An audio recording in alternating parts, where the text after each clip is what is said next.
Hey guys, how you doing? I'm just going to make a quick video about my testimony of what saved my life, who saved my life, and how that all transpired about truth and lies. I joined up the Marines in 1996 and I left in 2003. I left because I was importing firearms. I was importing AK-47s illegally, and I ended up in jail. I ended up in prison. I was brought up a Roman Catholic, and but up until I was about 12, I was an altar boy sometimes at churches. Used to go to church with my mum and stuff like that when I was a kid. But fell away when I joined the Marines. Fell away from it, and I would have some crisis prayers, which is basically if something's going wrong, then you say and everyone does it. It's like if your baby was dying in a hospital, you'd say, "Please God." Even non-believers say this, "Oh, please God, don't let anything happen," and that's a crisis prayer. So up until I left prison, everything's sort of fine. Got out of prison, went down working down in London, but ended up I was drinking, ended up turning into a bit of a cokehead, taking cocaine all the time because I was on more money and there was good cocaine and good quality cocaine, and so my life sort of started spiraling a little bit out of control. So came back up to Scotland and ended up taking prescription drugs because I couldn't sleep, and ended up in prison again. But throughout this time, I'd taken a couple of overdoses on painkillers and ended up in hospital a few times. But during this period of my life, I was sitting in my own flat, and I couldn't sleep at night. I was tossing and turning all the time, angry. I was researching a lot about what was happening out in the Middle East, and a lot of sort of truthful things were coming to light, but I couldn't make any heads and tails of it. And one of the main things was Freemasonry, and where that fit in was my granddad was a Freemason on one side, and I had another granddad that was a Catholic on the other side. It was a Knights of St Columba. So these sort of names weren't foreign to me, like Freemasonry and stuff. And for people going, oh, Freemasonry is some sort of conspiracy theory. No, it's not. It really isn't.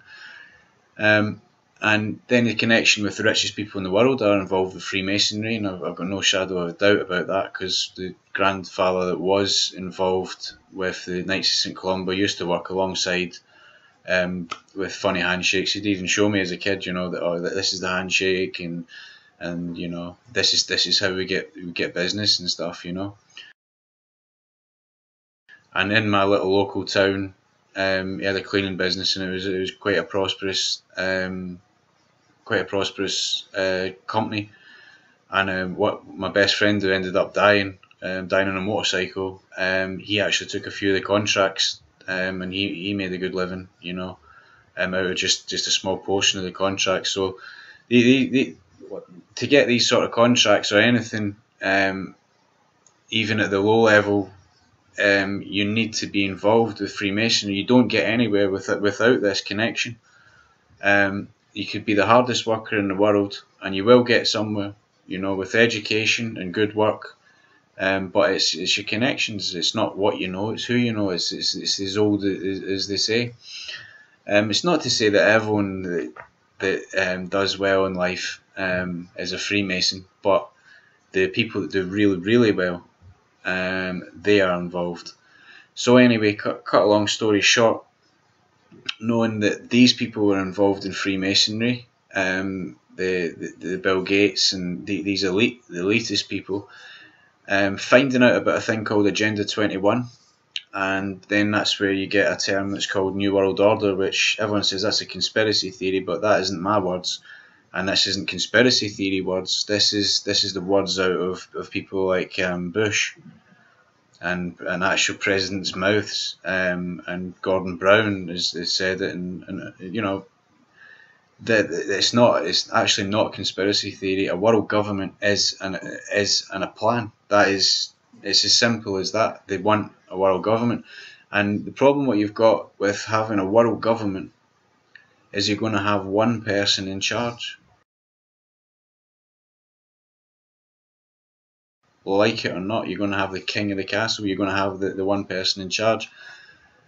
So knowing all that, I was still taking a lot of drugs and stuff, and I couldn't get to the root of it all. I couldn't get what does all this mean? These people that are in charge are, and I watched a video called Dark Secrets of Bohemian Grove, which is an Alex Jones, who's it's another subject in itself, but um, he exposed that what sort of goes on in the occultic world of these high level Freemasons.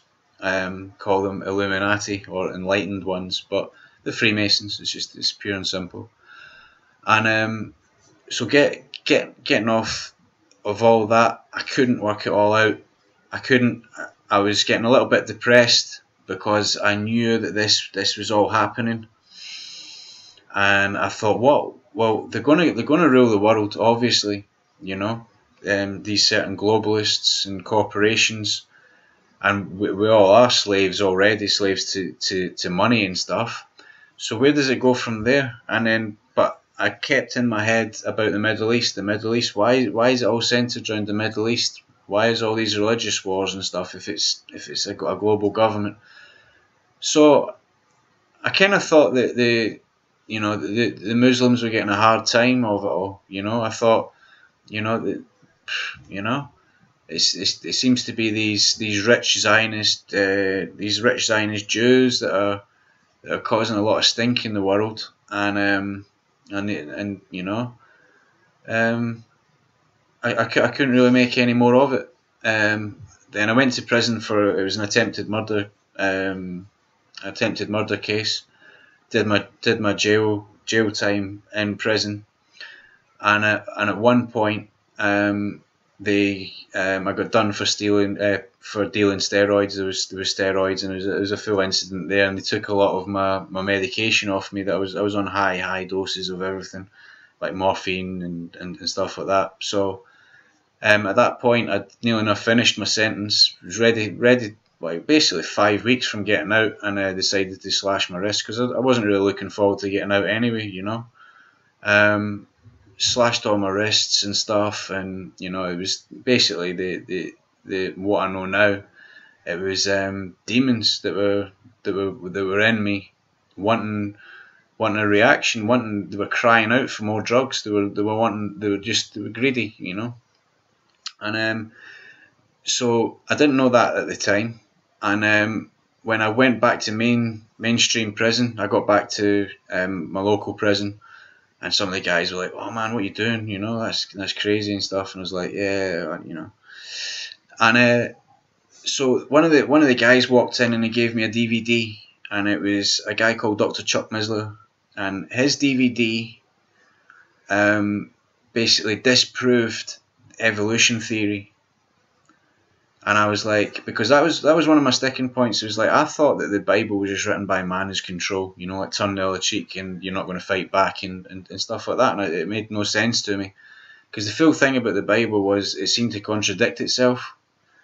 And for years I couldn't make any sense of it. I was like, what's that Old Testament thing? Is that the God the Father seems like totally different from Jesus, or is there two different gods there, and there's three different gods? Three Trinity. Oh, I was so confused, and I just thought, this just by some really rich rabbis have written this book, and I couldn't make any sense of it all. And then you put in evolution into it, then you're like, what? So the world's 7,000 years old, or is it 65 million years old? I'll go along with the dinosaur thing, and what I didn't realise that all this has been lies. I went along with the evolution thing. I thought, yeah, and I used to think, well, these creation guys they're crazy. 7,000 years old. Well, where'd you get dinosaurs from then, you idiot? Well, Dinosaurs are in the Bible, are they? That's interesting. So you're like, right, so dinosaurs are in the Bible, yeah, but what about all those beasts that come out of the water and chariots and swords, and none of that makes any sense. But believe it or not, it does actually make sense once you start going into it a little bit. And the key of it all was whether or not you, even at this point, if you're watching this video and you want to believe that the Bible is the Word of God or not, the point was, when I came out of prison, I was still messed up on all these drugs, and so I thought, right, I've kind of proved that there's God, so I kind of believe in God. Where do I go from here? And that's where I started to pray. I said, look, Lord Jesus, if you're there and you can help me. And I was like, well, please, I need off of these drugs. Can you help me? So I got off of drugs. I got off of drink. I got off of cigarettes. I got off of everything. And inside of me, I ended up one night, I was, because before that I was just sort of lying in my bed praying. I got down on my knees and I was like, Lord, look, Lord Jesus, you know, I'll do anything now. You like, if you're real, then what do you want me to do? And that's where my life changed. And the more I looked into it, the more obvious it was that, you know, there is, of course, you know, everyone's like, there's no devil. You look at the world. You look at the world. Go and look at the starving kids. Go and look at the wars and stuff, and you're like, you're trying to say there's not a devil, and you're going to say, oh, that's, you know, the last 100 years we've gone from near enough living in crappy little houses to being able to space travel and stuff in 100 years, and you're trying to say to me that we've been around for 65 million years? No. In the Bible, it talks about the technologies. It talks about the increases. It talks about, one of the key things everyone talks about is, oh, during World War II there was wars and stuff, and it says that in the Bible. Everyone would think that was the end of the days. No, that was a trial run, because one of the key things it says about the earthquakes and sea creatures dying and things like that. If you look around and you know that evolution's a lie, so you also know that global warming's a lie. So you look at the world and you see these wars, earthquakes, the world's dying. It's actually dying, and look at it from the other. If you draw a blank canvas and go, right, I've looked at it from the evolutionist side. Let's just dabble. Let's have a look and see where these creationist guys have a look at it from.